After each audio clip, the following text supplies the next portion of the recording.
काराकाट की जनता को क्या कहना चाहेंगी? देख सकते हैं फ्रेंड्स, आप वो नहीं होंगे। वीडियो देखने के बाद आप लोगों को कुछ समझ में आएंगे होगा। अगर नहीं समझ में आए तो प्लीज मेरे वीडियो को लास्ट तक बने रहे, पूरे डिटेल से समझाते हैं।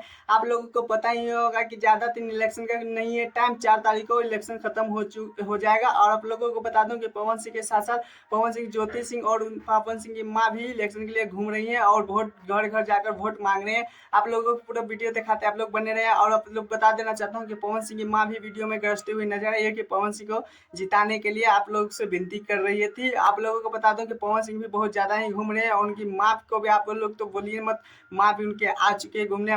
पवन सिंह ने बोला था कि माँ के आशीर्वाद है तो कुछ भी हो सकता है। और पवन सिंह की देख सकते हैं, ज्योति सिंह मतलब पत्नी पवन सिंह की देख सकते हैं किस प्रकार से गांव में घूम रही है, अपने अपने गांव में घूम रही है, काराकाट के धरती पे घूम रही है। आप लोगों से हाथ जोड़कर विनती करके वोट मांग रही है। खैर, मेरे चैनल तो चैनल को सब्सक्राइब, वीडियो को लाइक करें, कमेंट जो बताएगा वीडियो कहाँ से देख रहे हैं। टाटा।